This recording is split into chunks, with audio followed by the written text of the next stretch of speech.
Forgive me, Mr. Claus. I'm afraid I've made a terrible mess of your holiday. A bumpy sleigh ride, Jack? The next time you get the urge to take over someone else's holiday, I'd rather listen to her. Indicating Sally. She's the only one who seems to make any sense in this insane asylum. Grumbling to myself. Skeletons. Boogeymen. I hope there's still time to save Christmas. To fix Christmas? Of course there is. We're cheat codes. Something's up with Jack. It's December 6th, 2017. Welcome to a confusingly spooky and Christmassy episode 158 of the Cheat Codes Podcast. Thanks for tuning in. We're happy you're here. The next hour is us drinking a few beers and going over our favorite topics from the past week in video game, tech, and pop culture news. We're coming to you from Halloween Town, I guess, where we're apparently making Christmas, la la la, with creepy giant babies and jazz playing ghouls everywhere. I'm not sure if we're supposed to be scared or delighted, but that's part of the fun, right? So my name is Alexandra Jack Skellington Lucas. I am your Pumpkin King, and I'm here with Cheat Codes producer and editor, Mr. Joe Oogie Boogie Arroyo. That's Oingo Boingo.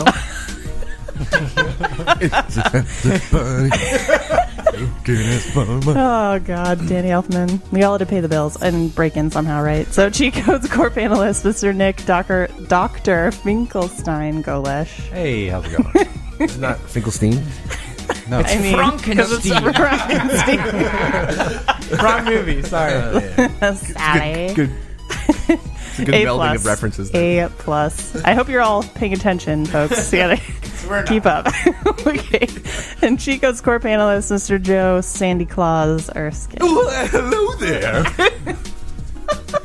I like how you read all of the cues as well in the intro. That was yeah. well done. Context. To self. Context. Oh man, on this episode, we'll take a break from disrupting other people's holidays to sort out the following. Nexto is, I guess that's how that's pronounced, yes, is replacing the traditional clunky and yawn-tastic audio guides with interactive tourism games. Next, the National Committee for Game Policy sounds important, but it's mostly confusing, full of secrecy, and probably an elaborate act of trolling. And Twitch streamer Lester_Gamer got around copyright rules by streaming wrestling pay-per-view, but pretending it was a game. What? And for the lightning round, we'll follow Zero's shiny nose into the night sky to make sense of these quick topics.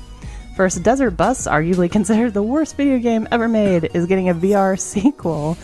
This sounds necessary. And Quentin Tarantino is going to take a stab at a Star Trek film. Well, after the train wreck that was Star Trek Into Darkness, why the fuck not? Just give someone else a crack at it. You should have let me sleep. Oh my god. It's Cummerbund. That guy, his whole con. No? Yeah, no, he was acting so hard. His name is Smog. Smaug. The necromancer. Get it right. Sherlock. Yeah. How long can we keep going? Are there more? Boy. Doctor Strange. Oh, God. Dude, you don't have to say yes to every role, okay? Exactly. Pace yourself. Yeah. So I'm not sure, is Nightmare Before Christmas a Christmas movie or a Halloween movie? What do you think? It's both. It can be both. Christmas is in the fucking title. Every time at the beginning of the movie, I hope they go through one of the different doors for the holidays. You know, because there's an Easter one, there's a Valentine's Day one, there's a St. Patrick's Day one, but it's always the same. It's a movie for all holidays. But it's not. It's just the movie for two holidays. But there are many more. But okay, well, the debate continues, I guess. We stopped. Nope. Also, Erskine and I were talking about this. So Danny Elfman, of course, wrote the score for Nightmare Before Christmas, and he also sang Jack's songs. But he also is doing the soundtracks for the 50 Shades movies. So I thought, wow, that I know I was really, honestly confused when I saw that. Look, when the Oingo Boingo royalties slow down, you gotta make a paycheck somewhere, guys. Like, I don't, it's not like he's the guy, like in the 50 Shades movie. He wrote the music. It's like blaming. And I think when you say that, I think of Jason Segel from Sarah Marshall describing his job. It's like, Peter, you suck. It's like, don, don, don. I'm actually interested to listen to that soundtrack now because I want to see like his musical take on the 50 Shades series is like how that translates. When I see Van Helsing, I swear to the Lord I'll slay him. That's one of the best parts of that movie. Well, if only the movie also used puppets, it would be a little better.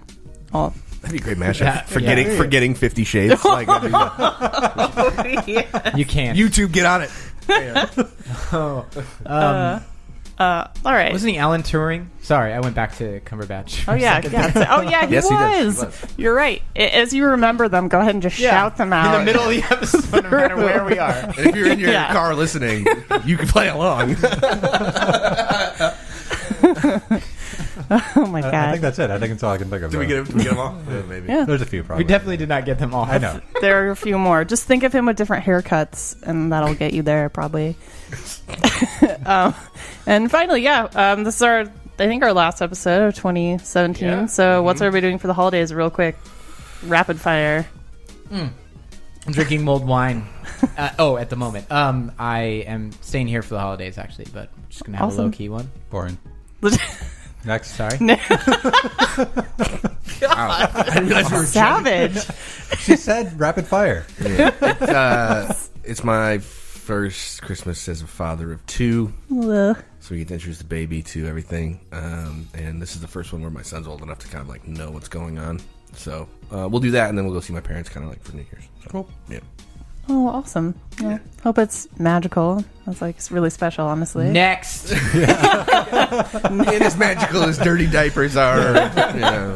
Let me romanticize it, or I'll never do it myself. Okay. The amount of dirty diapers is the magical part. God. Awesome. Makes a great stocking stuffer. Oh, Christ. Kicking it off with Cumberbatch, 50 Shades, and poop. Yep. Perfect. I'm driving down to Arizona and San Diego to see my parents and my boyfriend's parents. Yeah. Yeah, it's going to be an adventure. Will the parents be meeting other parents? Yeah, it'll be the grandparent meeting. Oh. Watch out for wildfires. Actually, though, yes. Sad face. Quite literally. Yeah. That's awesome. Yeah. We'll see. You staying through the It'll New be Year? fun. Yeah. Yeah. I mean, otherwise the drives. It's like, we're just going to pop down there. Yeah. Sort of gas up and then head out. Yeah, great seeing everybody. Happy Can I do my laundry real quick? Yeah. Bring it across the country.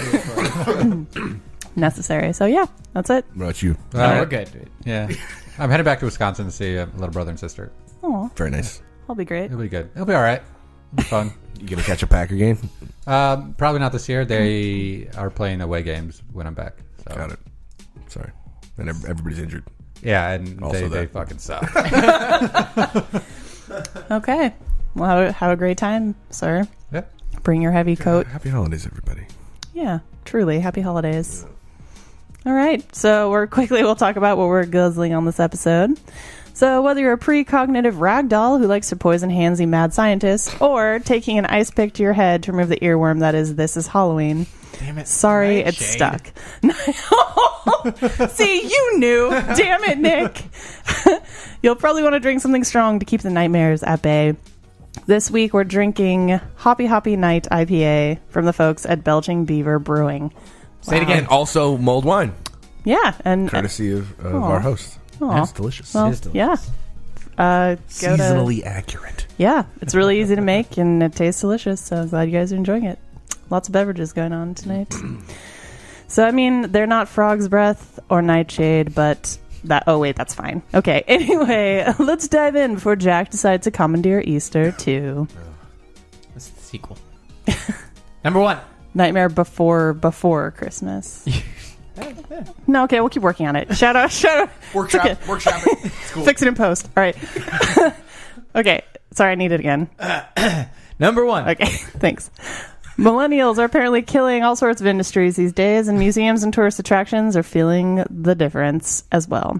In an effort to draw in a younger audience, Nexto is partnering with tourist attractions to create multimedia tours and games to make the experience of visiting them more engaging and interactive. So you can collect AR trophies and solve puzzles and riddles at the various site, all by using the Nexto app on your phone, instead of using clunky headsets and those weird bricks of hardware that museums normally give you. You can even download these sorted games so you can use them offline and avoid using roaming data. and the tourist venues decide if they want to charge a fee. Josh Constine of TechCrunch notes that the devs were inspired by story dev and RPGs. Further proof that game narrative can translate to goals beyond entertainment. Woo. Or beyond traditional entertainment, I suppose. For now, the app has experienced launches in Slovenia and Berlin, but they, of course, hope to expand. Think it'll work? Our next use is their foray into the bring your own device revolution going to make going to the museum fun again, or should we focus on how to save millennials' other victims like napkins and golf courses instead? What do we think? This is a slippery slope. Tell us, warn us. So here's the thing. Like, you're going to have people walking around with their Google glasses on, listening to this stuff, and they're going to be seeing, like, cool, like, Peggle fanfare over the Mona Lisa, right? When they're like, oh, I found it, I got an achievement, that's cool. But they're also standing around 800 other people that are also getting the same kind of like visual feedback. And eventually what's going to happen is it's going to get too crowded, it's too popular, and then everybody's just going to be relegated to wearing VR headsets of a digital image of the Mona Lisa while standing in front of the actual Mona Lisa. Aww. And it's not going to be I mean, the same. have you been to the Mona Lisa? Because it's fucking crowded. Yes. But that's my point. And underwhelming also. Yeah, I know, but at least you're really seeing small. But there it is. Like, you see it with your own eyes, at least. It's not some, like... But I would also see it with my own eyes when you're holding a device. I don't want to jump to the, All right, we're going to put on VR. Let's try this instead, then. Smithsonian, right? Like, Air and Space Museum. Some kid gets it in his head that because he's playing this game, he's got to, like, climb up into the fucking P-41 that's hanging from the ceiling, and now we have a problem because they got to bring out the fucking museum guards. They got to cordon off an area. What are you, right for fucking Black Mirror? Yeah, I was going to say. We're in straight to Black Mirror episode. It's a problem. It's a problem. It's like a cat in a tree kind of thing, you know? Explain. A lot of effort to do. I'm just saying it's going to be a lot of effort to solve a very simple problem. Where it's like if you want to go to a museum and see some stuff, go to a museum and see some stuff. I'm sorry, but it's a huge step up from like going to the Picasso Museum and holding up some giant brick to your ear that's like. I don't even think we should be doing that. And I'm like, I don't. What the fuck? When did he paint this? I can't hear you. Maybe if you're going to a museum like see some stuff, maybe you should just go see it. Like you don't necessarily have somebody talk at you about something. Maybe just digest it on your own. I disagree wholeheartedly. The museum experience for me is about engaging and learning about like what led to those pieces that are in there, not just looking at them. But you can do that on your own time when you go to see it. Then the combination fucking of digest the two it. things. Like it's the combination. I don't know. It's not how I do it. You're just like, that's pretty. Okay. Yeah, but I don't move on. Like I'm the kind of guy that'll go to a museum and like sit in front of like one piece for like 30 minutes, 45 minutes. I sat in front of the Sistine Chapel. Cross your eyes, see if it's a magic. And like the Michelangelo ceiling at the Sistine Chapel for like 3 hours. Like I was just like, I'm just gonna take this in because I'm never gonna be back here again probably. So gonna do that. Did you eat brownies before you went in there? No, I got lost by my tour group, but it's true. Oh, you were lost is the real thing that happened, and the first rule of being lost is that you stay where you are. That's it. Exactly. I mean, I feel like I did that right. You stayed in the same spot. You got lost. Right? You did. They apparently found you. Yeah. Congrats. Exactly. So. I came back. I'm here. Everything's fine. Okay. I'm okay, Mom and Dad. I'm okay. What does everyone else think? Okay. Nick, do you have thoughts? Does this get you excited about going to museums? I don't care. I guess. Museums are cool because you get to go see the stuff. I feel like that's a big part of it. I don't need the additional information. It's fun to have that, I suppose. I think a virtual tour is probably more effective than going to a museum and having some kind of augmented reality kind of thing going on, including like the old headsets to the new stuff they're talking about. But I don't know. Like it is fun to go to museums to see the actual piece, but if it's like you guys are mentioning overcrowding is a issue, like you just mentioned the Mona Lisa or something, and it's really hard to actually appreciate that with like 50 other people standing around it probably and taking pictures of it. I would assume they do not allow you to take pictures of the Mona Lisa. You can. They do because it's behind glass now. The fancy glass stuff won't like degrade the paint, and it doesn't. You can't get a picture of it because it's so all your pictures of the Mona Lisa are a picture of people taking pictures of the Mona Lisa. That's so. Wouldn't a virtual tour that be more effective in learning about it in some way as opposed to? I mean, if you want to learn about it, you go on the internet. If you want to go experience it, you have to go to see it, I suppose. So I don't know. For now, at least. Well, I mean, I'm digging the like BYOD, like bring your own device aspect of it. Like the other week we were talking about like Harry Potter stuff and using your phone as a wand and whatever. Like I don't know, there's a lot of potential cool things you can do with it. That part of it I find exciting, I guess. I think my personal opinion is that there's a bell curve here, just like everything else, where there are a lot of positive things to be gained by adding a little bit of augmented reality to the museum experience until you hit the top of that curve, and then it'll be diminishing returns. As long as everyone uses it appropriately. Exactly. So the moment it gets to the point where they're like, you know what, not enough people are using our AR service, let's make it so that if you complete all the challenges, you get 20% off in the gift shop. Then dads are tackling children to get... Right. It's Black Friday every day at the Louvre. Yeah. You know what I mean? Exactly.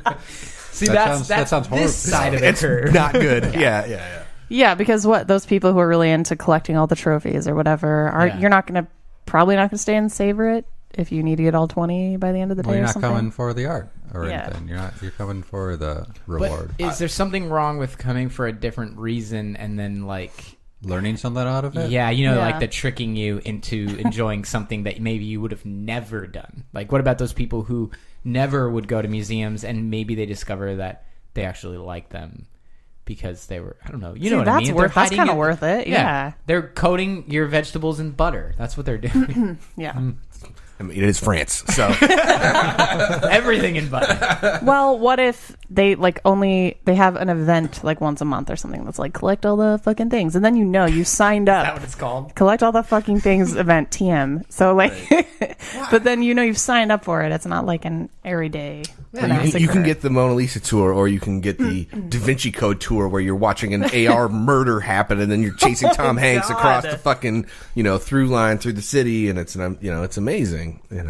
No. There's a lot of story behind some major pieces, and a lot of it is usually pretty of biblical proportions and stuff. So it'd be quite literally. Yeah. So it'd be interesting to see some paintings and then have this AR thing be well, the artist was murdered right after this. Here's what happened. And then they just and get to you. Just no one expects the Spanish Inquisition.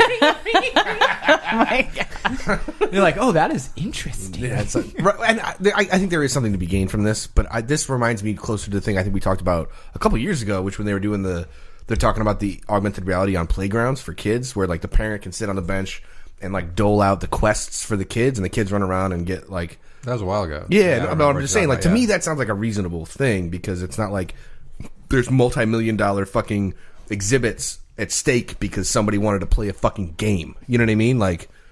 Nobody's going to fucking vandalize something. Nobody's going to bump into it because they're paying too close attention to what's happening in their headset and not in, what's in front of them. You know what I mean? So...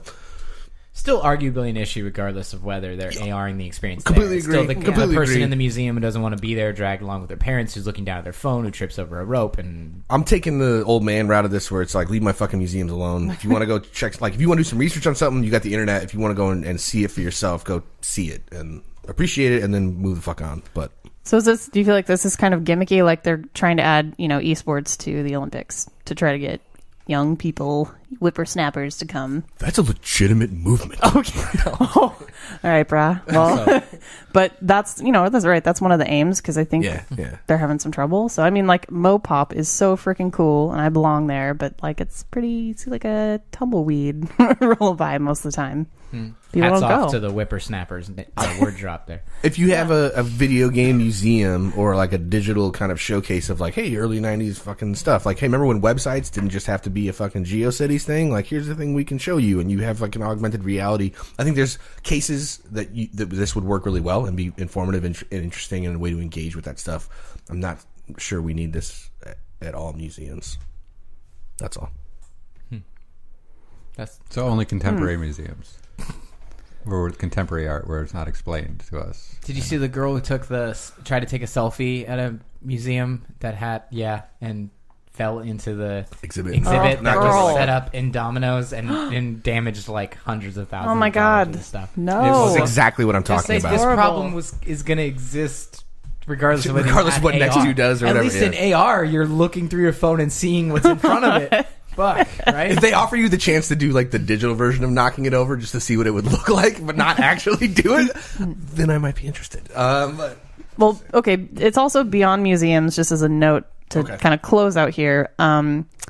They're trying to, there's with the globalization and everything, there's sort of a loss of culture that's happening, right? Particularly in Europe. So they're also aiming to get them for like, quiet little villages and like cathedral, like places that no one has really heard of or that are sort of like dying. They just got to put Pokestop there. That's interesting. So much just like the easier. Anne Frank Memorial. Good one. Yeah, good one, guys. That was the thing. Oh, someone put a lure on it.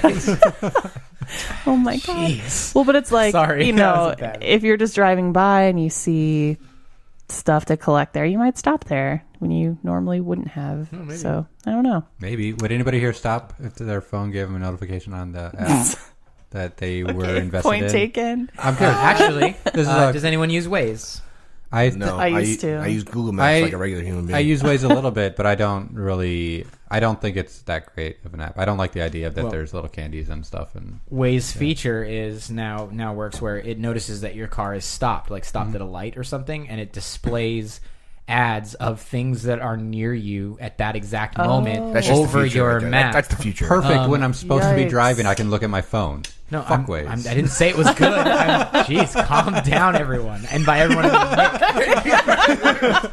It's not a royal we here. It's a singular entity. I'm sorry, but Gotta keep your composure. See, Waze is ridiculous. It encourages people to use their phone while they're driving to report new things happening while they're driving when they're supposed to be driving instead of using their phone. But they made it so easy. Gotta get that paycheck, baby. Just saying.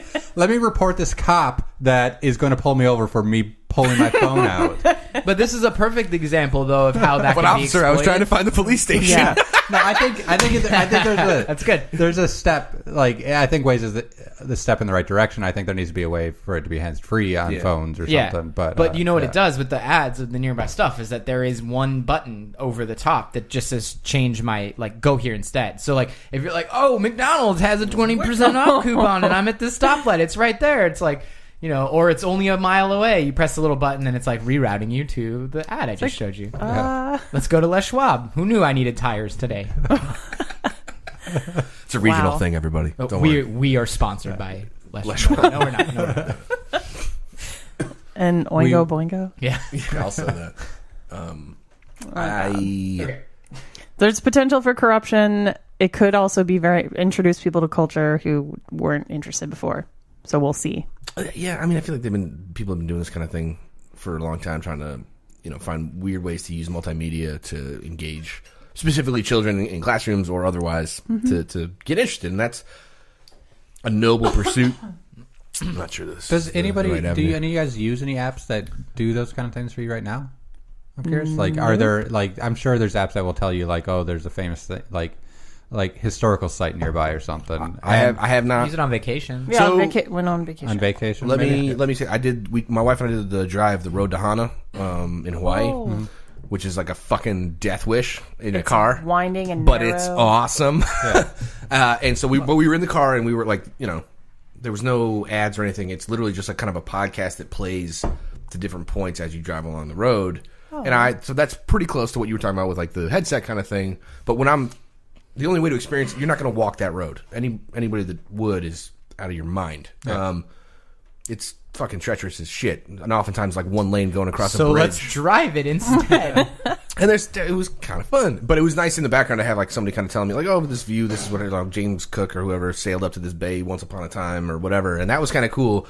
I think my wife, who was riding shotgun, got more out of it than I did because I was white knuckling it, across this one lane bridge around a a switchback that if a truck comes around the corner, we're all fucking dead. But it was cool. It was cool. So sounds cool. There's a lady who highly sells recommend coconut candy there. It's the only place you can get it. I know that lady. And it's so good. It's really good. Yeah. Everyone go to Hana, I guess. That's the ultimate. Yeah. Road to Hana app. All right. Number 2. All right. The stuffily titled National Committee for Games Policy fancies itself a, quote, video game think tank, end quote, to reform and regulate the game industry. They state that they want to focus on issues pertaining to loot crate economies, unregulated online gambling, and representing games in modern politics and laws. That sounds worthwhile, potentially, although kind of vague, so let's take a look. Clue number 1, that it's not quite legit. Its original website ended in .ga, which is totally a trustworthy domain name, guys. They've since switched to a .com, but the site looks equally I just made this on Weebly last night, and the group also claims to be, quote, the video game industry's first and de facto self-regulatory organization, end quote. But perhaps they haven't heard of the ESRB or the IGDA. Oh, and it was also founded by self-proclaimed internet troll Kenneth Tran. Oh, also, Dumpster Fire Breitbart has given it press coverage, and the group listed donating to the notoriously tech-illiterate Republican Party as one of their 2017 achievements. Although Eric Kane of Forbes reports that it now claims to be nonpartisan. So, we're nonpartisan now, guys. You guys smell that? I smell something. I'm not sure. It's pea rotten, though. What's happening? What is this? Why did it get any attention at all when it sounds overwhelmingly like a fake news trap? Incredibly, the group has gotten coverage from more legitimate sites like PC Gamer and VentureBeat too. And I mean, we're talking about it. Oops. And at least, but we're not offering any support legitimacy. I can't say the word. I'm so angry. Why? I don't get it. Why is there such a hullabaloo about it?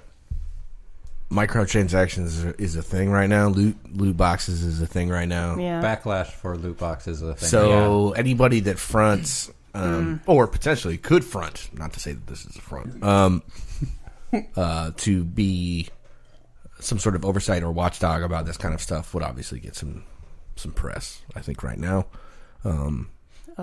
this is some shady shit. I can't say one way or the other. It reeks of some trolling bullshit, whether it's Tran or not. I don't know. Until this is like actually recognized, certified, vetted, whatever. I'm good. I'm good. I will not be getting my news topics for the podcast from this website. I'll say that much. Well, it's not a news website. Even if there's like some sort of legislation that they are hinting at that is under review, like from the governor of Hawaii right now, who wants to regulate and do some sort of like actual legislation to kind of regulate. They claim they have in their pocket and all that. Right. We'll see. I don't know. It just doesn't.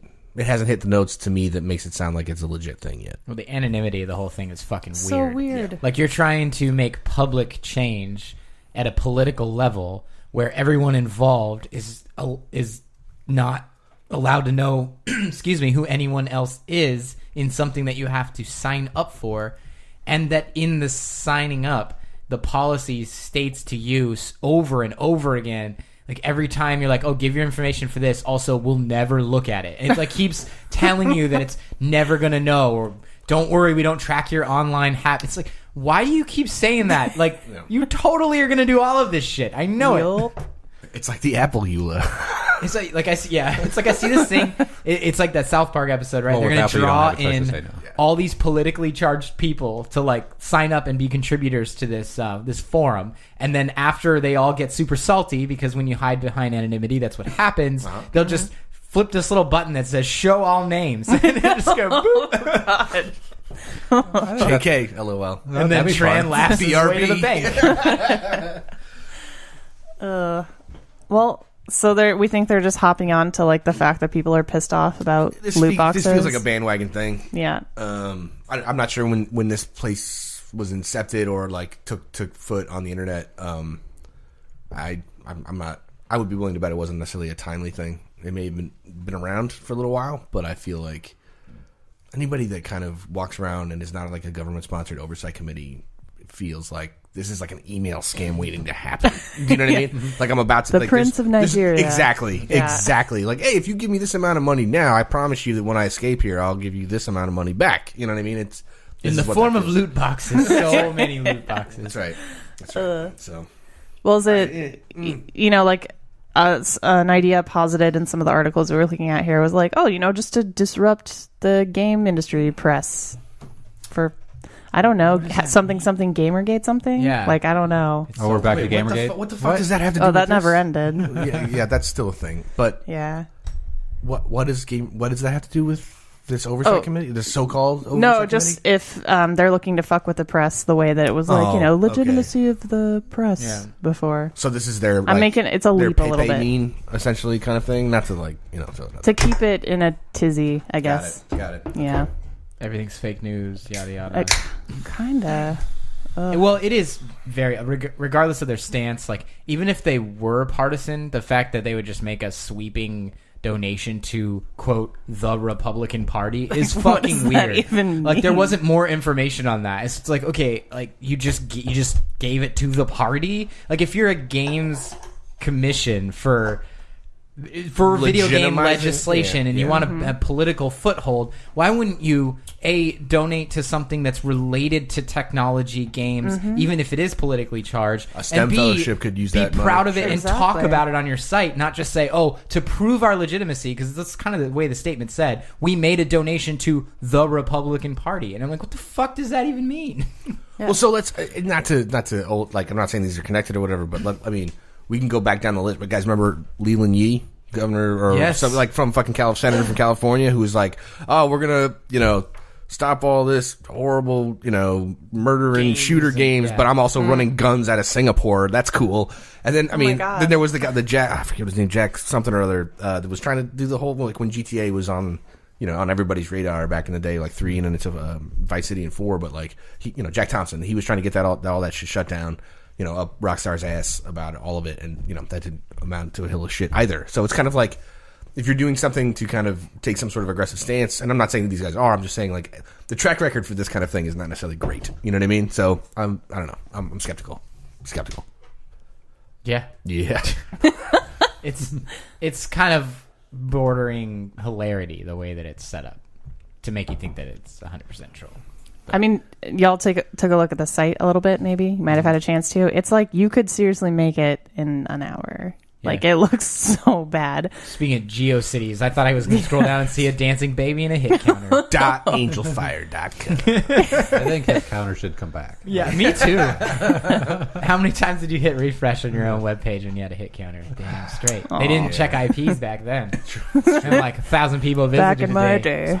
I would have a hit counter that didn't check IPs still. So I know, right? Just refresh all they want. Yeah. I feel like that, you could do some dope ass viral marketing right there for that stuff. Yeah. Anyway. Well, what do you think will happen to it? We'll close it out here. You suspect. This whole shit is suspect. Calling shenanigans on it. I think the worst thing that can happen to it, and likely in today's climate, is possible that it gains some type of odd legitimacy out of nowhere, and it really is this troll thing that gets its own can't be stopped. Especially putting it on Breitbart's that's like an audience for... It scares me. Yeah. It's very much anything that kind of happens doesn't really matter anymore. I feel like. Nothing matters. 3 months later, everybody forgot anyway, because that's the 24-hour news cycle. Yeah. We're all watching a cute squirrel really water depressed. skiing. Yeah, I know, right? God. There's going to be another game committee that comes out that's equally not legitimate, and then the two of them are going to have Twitter accounts, and they're just going to flame war each other all the time, and it's going to be Bots. the latest. Yeah. That's what's going to happen. At least it might be entertaining for 5 minutes before they start calling out some Nazi shit, smoking weed, whatever, fucking... speaking their own language. Right. Yeah. Yikes. We. Oh God. Suddenly we all lose humans. power. Exactly. Okay. All right. Good talk, everybody. Number 3, please. Yeah, please. This is actually really great. Twitch is still sort of like the Wild West. Sure, there are rules, but they're more like guidelines when it comes to actually enforcing them, and streamers continue to find creative ways to get around them. Such is the case with Lester_Gaming streaming the UFC 2018 or 218, excuse me. 218, yeah. 218. Thank you. I know wrestling so hard. It's not. I know. MMA. I don't even. Okay, so we're gonna go through this. We're gonna go through this. Keep going. Basically, during his stream, AJ Lester pretended that the pay-per-view event was a game in order to get around Twitch's prohibition of streaming television programming. So it helped that EA Sports game UFC 3 is currently in open beta, but the game isn't quite at the level of realism as like real life, so it only requires slightly more than a passing glance to see what tomfoolery is going on here. ONS Go to Polygon reports that Twitch and EA haven't followed up with the streamer, so there apparently aren't any consequences for this violation yet. To be fair, it takes dedication to do what Lester_Gaming did. He moved and narrated and everything like he was actually playing. So as illegal as this was, at least he was committed. Love it. So do we think this is going to catch on as a new way to use Twitch, or probably not new at all, but a way to use Twitch? And how many people need to fake stream pay-per-view events before Twitch actually does anything? Is there a magic number here? No, there is not. I think Twitch is going to sit on it until some other companies like tell us that, like, yeah, like, hey, if you don't do this, we're going to sue you. Yep. Right. Basically. When which is going to be immediately after this. I right. feel.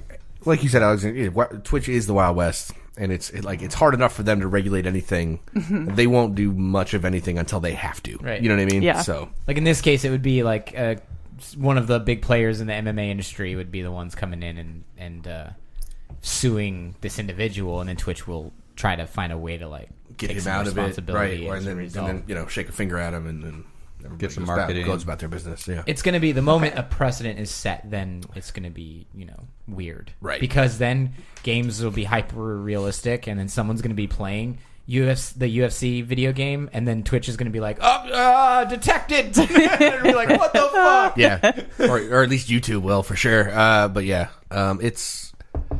I like that this guy fucking committed though. Like that he's sitting there in front of the fucking thing, I don't know AJ Lester _ gaming at all, really, but I'm not a UFC guy either. So, but the fact that like he is probably a well-known streamer and has a decent amount of followers. He was like no one. Oh, that's even better then. Even better. That makes it even more possible to do it. He already deleted. That's great because then if he started like. Like we all had that little brother or sister that was like, when the first time they played Mario Brothers would like jerk the controller to like accentuate the move they were trying to make. And if he was doing that, dude, fucking brilliant. You get better response if you move your body. Yeah, and that may be true. It also looks really fucking dumb. Everyone knows that, but also believable. And I applaud this man. It's a good fucking gag once, and then but this is also again slippery slope probably. So. Good for you, Lester. It's unfortunate that Madden game or that like football games aren't shot like Madden games, where like you're always right behind the quarterback or something. Because then you get to do with a football game. Oh my god! GoPro on the QBs from now on. I'm watching Monday Night Football. All of a sudden, there's like a blue X that shows up next to the receiver. I'm like, wait, what? I don't have a control in my hands. You know what I mean? We're waiting. Yeah, exactly. Let's go. I'm just wondering, like, if they need to see a significant dip in sales before they'll do anything. Like YouTube, like I used to go there to watch everything for free, and then things got taken down. I want to be very careful about my next few words, but I'll say this. Yeah. We're talking about EA here.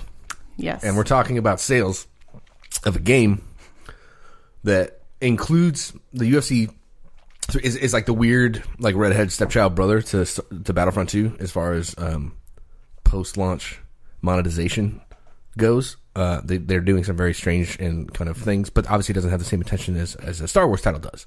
So, I'm not necessarily convinced that EA is going to have the same dramatic reaction to a UFC game that they did to Battlefront. I think you meant sales and pay-per-view for the actual. Oh, I'm sorry. Yeah, because the game doesn't suffer from you not playing it on Twitch. No. Nobody plays I the game don't on Twitch. give a shit. True story. Like, True story. Well, it'd be the one pay-per-view. thing if there was some game about a bunch of, or some actual like televised event about a bunch of jumping plumbers going through pipes, and someone pretended it was Mario on Twitch. Maybe Nintendo would get involved. Not sure, but Yeah. I wonder if there's a Twitch stream for people choosing what Twitch stream to watch. This is just You mean Twitch plays Twitch? Twitch plays Twitch. So like you play Twitch, you go log out of the stream, and then everybody types in chat what stream they want to watch, and then goes watch that stream or something. That just popped in my head. Oh my god, it's Twitch channel surfing. Like it's collective channels, because it'll keep switching if it reaches enough votes. So you're just kind of like, and then people will fight over what to watch, and it'll go back and forth. It goes. That sounds productive. It would actually be a fun social experiment, nonetheless. Just to see what Twitch wants to watch. Copyright Cheat Codes podcast. You fuckers, don't steal our idea. All right? But no, I guess I see. Because this guy wasn't that popular, from what I understand, like he doesn't have a ton of followers or something. What real downside did any companies have from this? Did anybody lose any sales? Maybe 2 or 3 or something is what my guess is going to be. And if you said it was on beta, it's not like it's for sale anyway.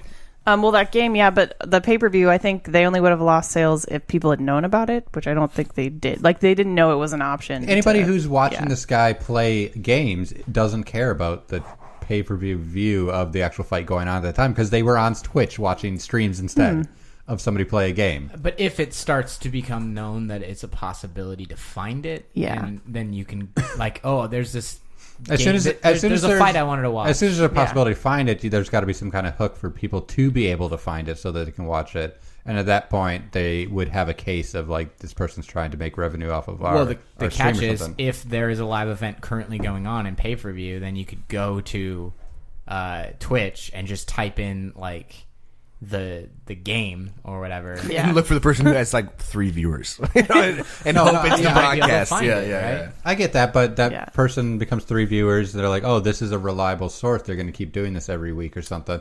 Somebody returns to that site that it's like it gets more traffic and people are going to be able to find it that way. My point is like this is like a one-off thing where some guy didn't benefit from it. He deleted it immediately and it was almost a social experiment, like you said. Like it's a good gag. I feel like there's some grounds there for like him for legal action to be taken against him, but like what's the real gain there? Like I think the problem is that he put it in people's heads, and now everybody is like, going to do every single pay-per-view thing is going to pop on Twitch in the next like couple months. And they'll be immediately taken down after that. I know. Yeah. It's a Chappelle Show joke that everybody ends up quoting for fucking a year after the fact. You know what I mean? Like, and it gets annoying and then it goes away. But it's whack-a-mole until it becomes automated by Twitch, and then they'll, just the way YouTube did it with music and stuff like that. Yeah. Like, copyright shit, and then people will move on. And that's until they start paying YouTuber or not YouTubers, Twitch streamers to like do it on purpose, like shoutcast a UFC fight or something. Yeah, whatever. If they pay somebody, some random person, or like Joe Rogan can do it. We can all do it. I'm just saying. Like, I would imagine they would pay. I would imagine the YouTube or the Twitch streamer or YouTuber would pay to broadcast that stream while they're doing it so that they can give their old live commentary over. Like, imagine watching a football game where some guy that you would rather listen to than Troy Aikman and Joe Buck because they're fucking assholes. Right. And that's a great idea. So what if like you just watch somebody on Twitch comment about the game? Like you get their democratize the fucking everybody people who are real football fans, they just turn down the volume and turn on the radio station anyways because then you can listen to the plays a little bit better. And your local like broadcasters are usually more like they don't hate the Packers, for example. Right. Bias is allowed at this point. It's not journalists anymore. It's like fucking we're fucking Packer fans. Yeah, Troy Aikman and Joe Buck can suck it. It is a Facebook group that I've heard of. Oh, come on. That I may or may not have started. Right. It's like our Oprah book club. It's like which fucking which Facebook group that hates fucking sportscasters? Which one gets our stamp? I feel like it's an idea. Like, why wouldn't you rather listen to somebody who you're familiar with who is hilarious? I would love to watch like an MST3K channel, like fucking Servo and company doing like anything. Commentary over like a sports, like the Super Bowl. That would be like fucking glorious. The NFL would never go for any of that. No, never. It's never going to happen. You have to get the agencies involved. No, but you see, you're paying them. You are paying these companies to be able to do that. So like, I would be the streamer paying the NFL so I could do this. Yeah. And I would probably get a ton of followers based on those kind of things. So I think you would get some kind of return on that, but you would still have to pay these corporations. That, but the amount of money that you would have to pay to get like those agencies involved, ridiculous amount. But I mean, PewDiePie could do it. So PewDiePie could probably do it if you want to like watch someone yell racial slurs at the stream while people if you want a fucking football. racist doing it, that's cool. Gross. That's football. Join us next week. Wow. Okay, well. A little bitter about the Packers this year, huh, buddy? You all right? Oh, no. There's nothing about the Packers in that. I was thinking of Jerry Jones at the moment when I said fair enough. That's fair. That's fair. Oh, that's actually, that's good. Good one. Good luck. Scour Twitch for more free pay-per-view viewing, I guess, until it gets shut down or whatever. I don't know. All right. Well, we're going to take a quick break, and then we'll be back for the lightning round, so keep listening. For you, the listeners of the Cheat Codes podcast, Loot Crate is offering an opportunity to save 10% on any new subscription. Loot Crate is a monthly mystery crate service that delivers the best in geek and gaming gear, from collectibles, apparel, tech gadgets, art, and other epic goodies.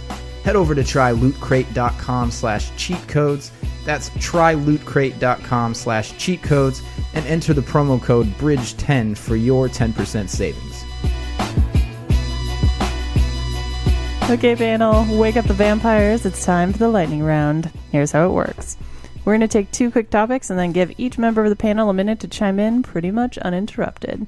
At the end of each minute, Arroyo will award each panelist a quantity of some type of points based on hilarity, wit, and balance of creepy and cute. It's an art only Tim Burton has perfected. We'll try not to fly too close to the sun. Might as well be walking. Sorry, that was before we actually recorded this. Somebody wants Nope. Hey, at least, like, you know, that this is Halloween is out of your head now. You're welcome. Now it's back in. Oh, I ate the sharpest tool. shed. All right. Looking kind of dumb. Oh no, I can't stop it. You can though. You absolutely I am. Do we switch to Sugar Ray? In the shape of an L on her forehead. Oh my god. All right. The very worst of stuff is super popular right now. Does irony ever go out of style? This unbiased hipster millennial says no. And also, it's weird. James Franco made a good movie about the worst movie ever made, and now the so-called worst game ever made is getting a VR sequel. Apparently, it's so good bad that it deserves a franchise for itself. Thanks to the ongoing efforts of the Jay and Silent Bob of magicians, Penn and Teller, what was originally a response to the outcome. I wrote that. You should be proud of that one, yeah. You laughed at your own joke. I mean, you're welcome for the exceptional delivery. Okay. Yes. So, oh God, we lost the sentence. What was originally... You should do the joke again, maybe. I think so. Maybe... Where are the rails? Did we find the rails? No, they're way behind us now. We're off I'm going to them. start saying Smash Mouth again. Oh my God. Okay. We fucked up the Okay.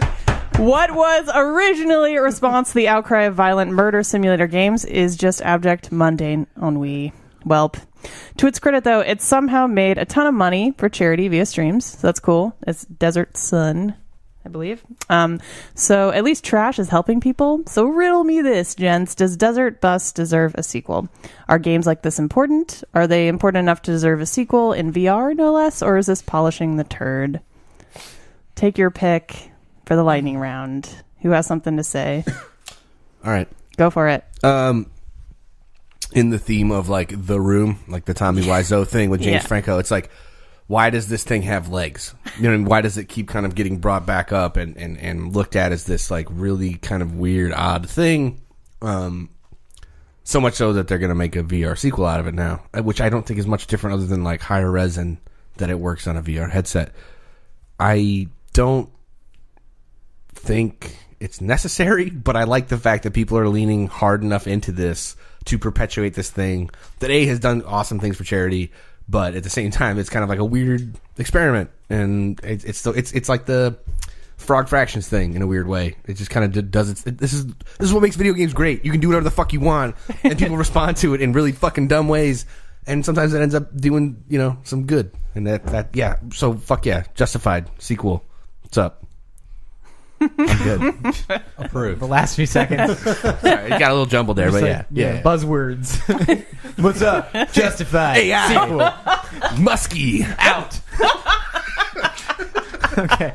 I would like to award you one sequel to your minute. Thank you. But please don't. It's just a higher res version of the first minute. Right. And it works in VR. Yeah. I like it. Oh my God. Okay. All right. I'll go ahead, I guess. Okay. Here we go. So, okay, going along the vein of like, does VR help? Can it save certain things? So, bringing it back also to Danny Elfman, again, he put together the soundtrack for both 50 Shades films. So I wanted to watch these because I don't want to make fun of things unless I've seen them and I know like why they are genuinely terrible. That's not how the internet works. And right, 50 Shades Darker, which is number 2, is objectively the worst film I've ever seen. Like in my life, it just meanders. Like there's no real climax. It's just terrible. Well, so they kind of resurrected it, and I don't see a way to do that except. Okay, if we go like it has a level of plot development as like a pizza guy comes over and like the porno starts. Like that is pretty much what the whole thing is. But if you have VR, then you just go ahead and call it an erotica simulator and it's fine. You're delivering what you promised. Thanks. But don't call it a movie. That's all. But VR can save some things, I think. Just not 50 Shades. Well, I mean, if it would... I'm oddly compelled to start singing Oingo Boingo again, but... All right, so I've got... I was torn between two things. The first is the dual album pack, 100 Shades of Danny Elfman. I need this on vinyl. You mean I don't even own a record player. You mean what's latex? a record? Also, Or because you said that movie had no climax, I was just thinking a movie about sex with no climax. That sounds terrible. Yeah, It sounds like the worst movie. Yeah, and then you're like, Pizza Guy comes over, but there's no climax. The climax comes in the 50 next one. Shades Darker, blue balls. Purple balls? Yeah, like How many shades darker? like damn than near blue black, is- like fucking charcoal gray. All right. Oh my god. Okay, thanks. So take your pick, I guess. Great. All Did we right. award a point in there, or was it more just discourse? I think discussion? the dual album pack The dual, was really yeah, good. I'm so excited about that. All right, Nick. I forgot what the question is after all this sex talk. Desert Sun. Desert Bus. Desert Bus. Why am I saying sun? That's like Desert Bus. Desert Sun's a game or something. I think. Is it? Well, there's a. Bus?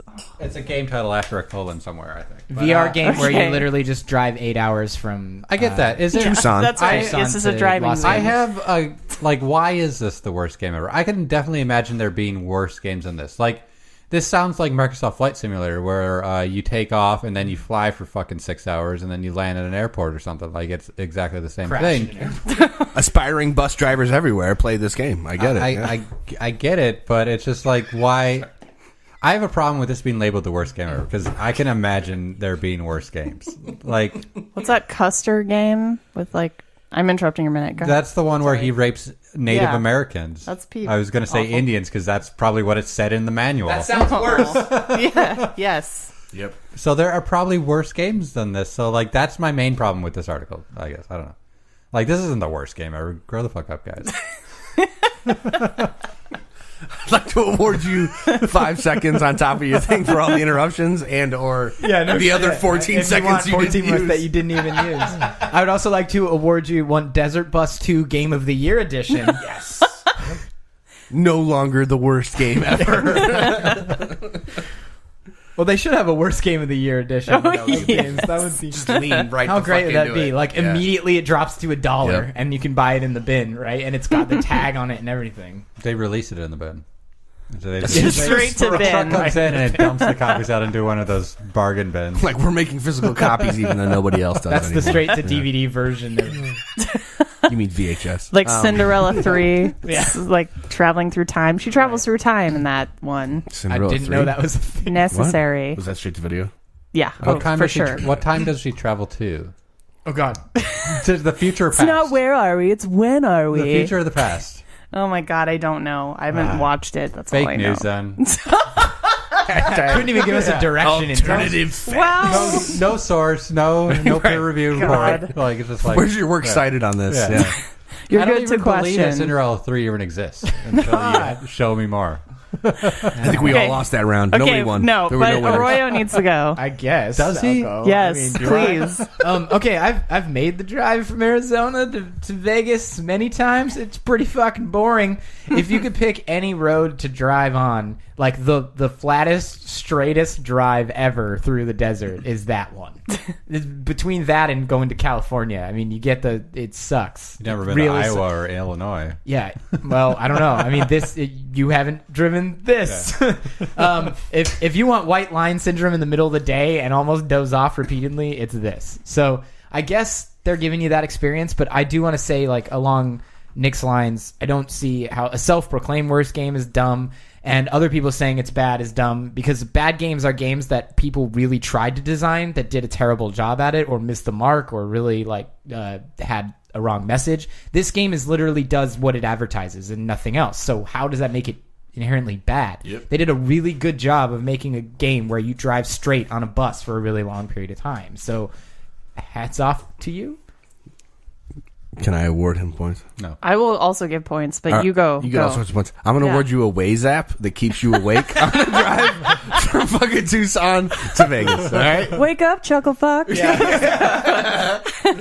I will also, additionally, award you a Mirage of, what is it, Tommy Wiseau? Is that Yeah. how you say his name? Sure. Reciting Hamlet's soliloquies. Oh, hi, Mark. Since you're going through the I did desert. not hear to. Sorry. Oh, hi, Mark. So you've got all of that. Sounds like I'm going to be awake.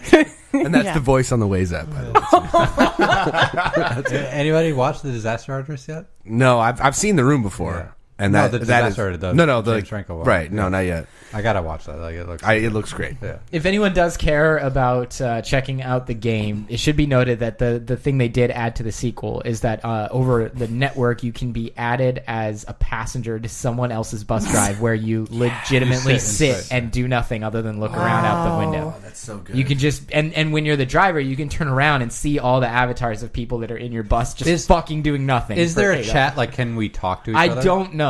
That I don't know. If you can just add I'm sure you could do that with a Discord channel, no? Well, you can do it with Discord, and if we're on VR, but I don't think looking it's built at each into other or something, right. Discording to each other, that could be entertaining. It's like but if you campfire could just stories or see something. the head turning and stuff, then like imagine being in the bus like trying to do nothing, and you keep seeing the bus driver look at you, and you know you can't talk to them. Your fucking eyes on the road, you maniac.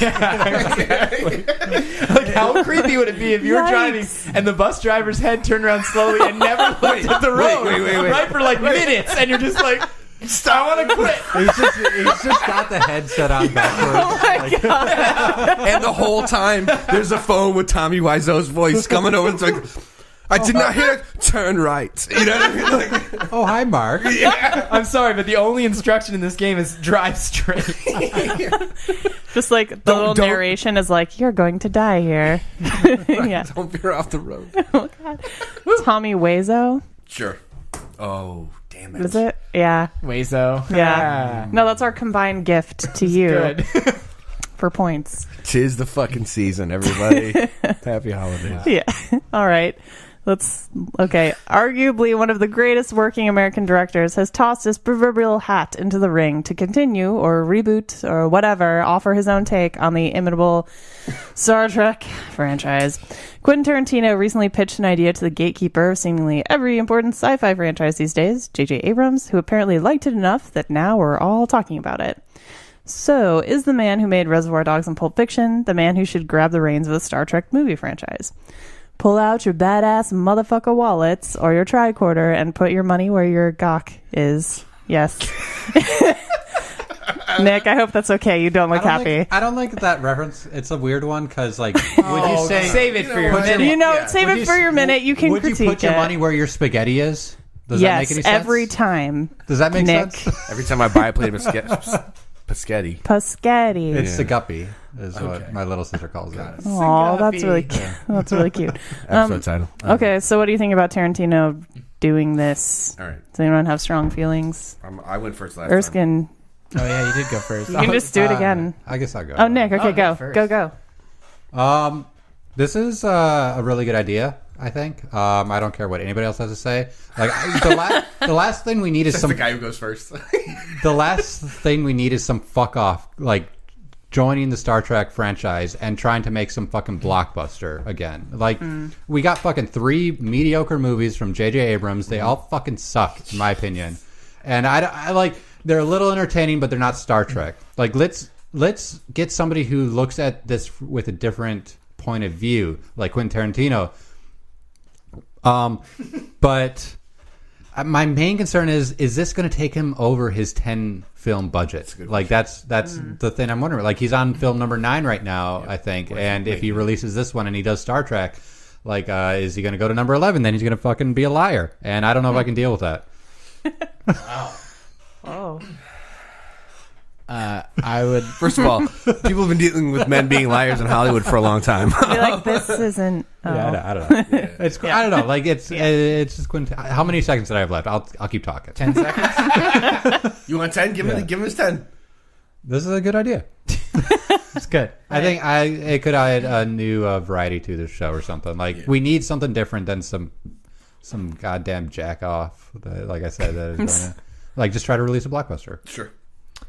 I would like to award you one Enterprise-shaped bottle opener that you also I already own that. That you also hold as a fidget device when you're super angry about J.J. Abrams directing Star Trek movies. I set it down for the entire time. No, you were holding it the whole minute, dude. And you were like flipping it around, and like I thought you were gonna break it. It's made of metal. Your hand, you were white knuckled, and your face was red, and I thought you were gonna like. He's very passionate. It's my fault. I'd upset you with the gawk. I shouldn't have done it. Well, I'm sorry. He's passionate about Star Wars, you guys.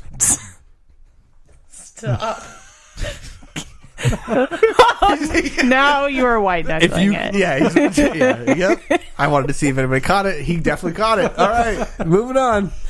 Okay, I'm sorry, Nick. I guess I'll go ahead. for it. Yeah. My last Quentin Tarantino movie experience was Hateful Eight, which was awesome. I think Tarantino is the king of dialogue, being able to do entire scenes where it's just two people sitting down talking and or more, and he does it well. He builds suspense. It's fucking half a Star Trek. Yeah, that I'm mine in it. And that's the thing that Star Trek is known for and does well. What started off as things where they didn't have a budget, so they had to rely on having things take place on a bridge where you can't do a lot, to having a budget but still making it about the people and pulling that off right. And I think Tarantino is kind of the perfect person to give a bunch of money to, that knows he's not just going to fill it with explosions in space, and he's going to... I mean, the thing he might do is have an entire movie in one room, and then at the end they all kill each other. It's a holodeck. It's a fucking Mexican standoff when we're done. Yeah. Right. I'm done. Thank you. Okay. So I do like the idea, actually. The more I thought about it, the more I got excited about it. Who's Uma Thurman going to play? Yeah, that's the real question. Yeah. What I not to cut everything off, but I thought what Uma Thurman should play is on the holodeck would be a representation of Uma Thurman. She should just be the computer. That's Sigourney Weaver. Come on. Yeah. It's like an Alien thing, or like a Star Wars thing, or like a Finding Nemo 2 thing. She's a good computer voice. Yeah. What do I get? Yeah. Not Sigourney Weaver as a computer voice. How's that? No. A version of Kill Bill, but it's like Shatner. Oh God! in a yellow fucking Kill Shatner, because his name's William Shatner. Kill Bill. Yeah. William Shatner. Kill Bill. Instead of David Killiam Shatner. Instead of David Carradine at the end, all of a sudden William Shatner walks out with a samurai sword, and then you five finger Charlie death punch. Yeah. Eddie recites poetry at you. Yeah. To a beat.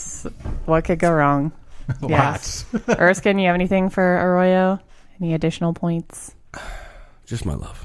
Well, that's Yeah. worth How about its a weight minute? in gold. I'm going to give it a minute right now, too. All right. Go for it. First of all, there's nothing set in stone that Tarantino's going to direct a Star Trek movie. He pitched an idea to somebody, and the guy that runs the fucking franchise liked it. That doesn't mean that we're going to get a Tarantino Star Trek film. However, if we did, yes, it would be counting down the things of okay, who's Tim Roth going to play? Who's Samuel L. Jackson going to play? Who's all the other people, just like most great directors, or at least American directors, and some English ones too, they like to reuse cast. This happens all the time. I'm looking forward to the Samuel L. Jackson line where it's motherfucking snakes on a motherfucking Enterprise, or some shit like that. But I ultimately, I think this is probably not a thing that's going to happen, because I agree with you, Nick. I think the 10 movie plan is still in place, and Star Trek does not fit into that 10 movie plan. Yeah. So, that being said, we can all watch Star Trek Discovery in the meantime, and that'll be... It's all right. I haven't seen it yet. I need to watch some more episodes. We're behind.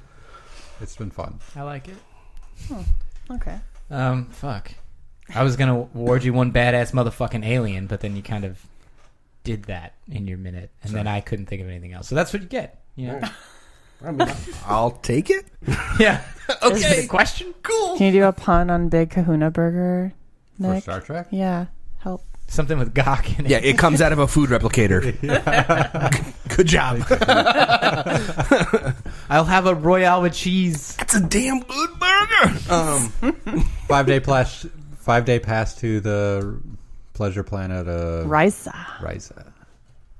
You have to carry the statue around so that the women know that you're fertile. And you're ready to go. I like the idea. I like the idea that that Bruce Willis is the captain of the Enterprise, and he's just got a paunch, and he shows up and he's about to pick up his French girlfriend, and she's like, "Whose starship is this?" He's like, "Zed's, baby." "Who's Zed?" "Zed's dead, baby." And they fly off, and it's like, I don't feel like Bruce Willis would make a great Star Trek. No, he would not. It would be horrible.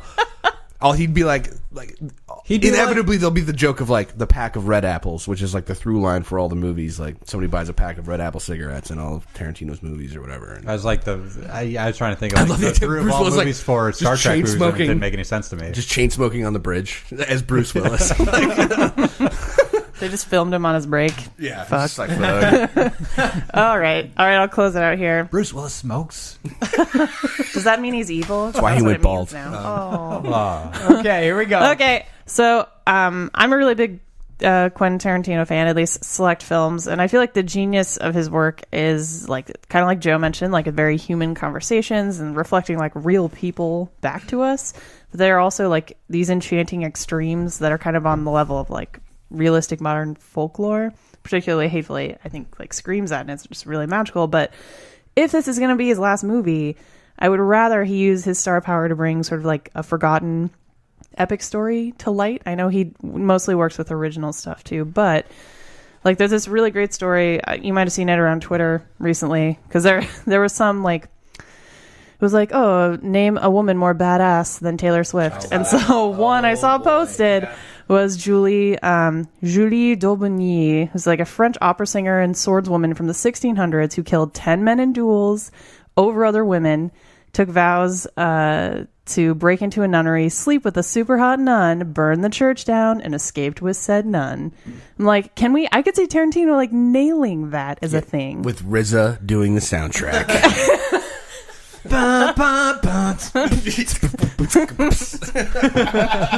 Oh, God. That's actually a fantastic fucking suggestion. Can I just say that? Yeah. You win the lightning round? I mean, and please, I want to award you that movie because I'd like to see it. Yeah, me too. Me Please. too. It's called awesome. The Habit.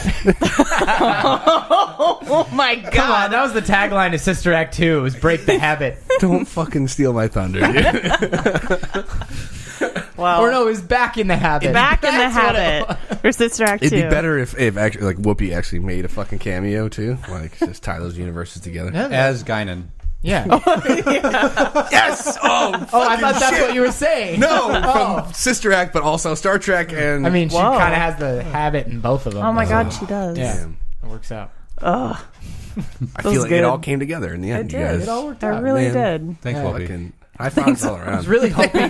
Thanks, Whoopi. I was really hoping we'd shout out another like Cumberbatch movie before the. That's all right. I meant to look a few. Like I was going to cheat. Just so we It was could like see- have yeah. it. I was going to do it too. I mean, he wasn't a Star Trek, so. Come on, what about a super? What's the earliest thing you saw him in? Little I Cumby. think the thing I remember him is that he played Smaug, and Smaug. that's what I keep saying. But Smaug. but then when I was reading about that or hearing about that, it's like, oh, this guy from Sherlock Holmes, and that's like the first introduction. I feel like I Sherlock, I think, is still my entry point as well. Yeah. So. All right. So he was in nothing before that. Right, it's like I'm the dragon, but Watson is Bilbo. Yeah. Yeah, that was the weird part. Like, Yeah, that was weird. Well, he's so striking looking. Like I don't think you could miss him. Like I don't think so. Certainly one word for it. Oh, Straight. That's my political word Diplomatic. choice. Yeah. Okay. He's a hell of an actor, though. Yeah. Oh, yeah. Can act the shit No out of it. arguing that. Yeah. Okay, that's enough Tim Burton Cumberbatch shenanigans for 2017. So episode 158 is over. So thank you, dear listener, for making Christmas with us for an hour. Making Christmas, la la la. Thanks, Nick. That was great. So please, nobody's saying the Oogie Boogie song yet. We're good. the We're Oogie good. Boogie something. You know what? Okay, well. Please check us out at cheatcodespodcast.com on Facebook and on Twitter and get in on the conversation. If you tweet at us, we'll probably tweet right back at you. Also, be sure to check out our Patreon page. You can become a patron for as little as $2 a month. Even Oogie Boogie would find that reasonable. Rip. Thanks. Well, he died. Spoilers. Just so everyone knows, he died. Thanks to everyone who's jumped on board so far, and we'll see you next week. Well, next year, actually. Next year. Oh yeah. So until then, See you in the 21-8. yeah, 218, right? No? from before. Yeah. Yeah, I'm with you. Earlier episode callback. What? What? Okay. So let's go. Let's do this. I don't know what's happening. Okay, just read the thing. Movie quote begin. Santa? Merry Christmas. What is your name? That's all right. I have a present for you anyway. There you go, Sonny. Ho, ho, ho. Hee, hee, hee. And what did Santa bring you, honey? It's a shrunken head. Also screaming. Scream. I was too busy laughing. Nick was like, wait, I have a cue? Okay, Merry fucking Christmas. Merry fucking Christmas, everybody. Happy holidays. Yeah, Hey, whatever you also, celebrate. wait, real quick, and not to be fucking weird about it. Yeah. Everybody that has a chance to get out there before the 13th and 14th of next week, reach out to your senators, let them know this FCC fucking neutrality bullshit. It's going to hurt the show. It's going to hurt you. Anybody who plays games, fucking do the right thing. It hurts That's all I'm saying. pretty much everyone, so just about. It hoits. Yeah. Yeah, what are they going to gate those fucking museum tours behind that fucking internet information? I'm just saying. Way to tie it back into the show. I appreciate that. Call back. GG. It's a good one. Happy holidays, everybody. Bye-bye. We love May you. 2018 be less of a nightmare somehow. For Christmas.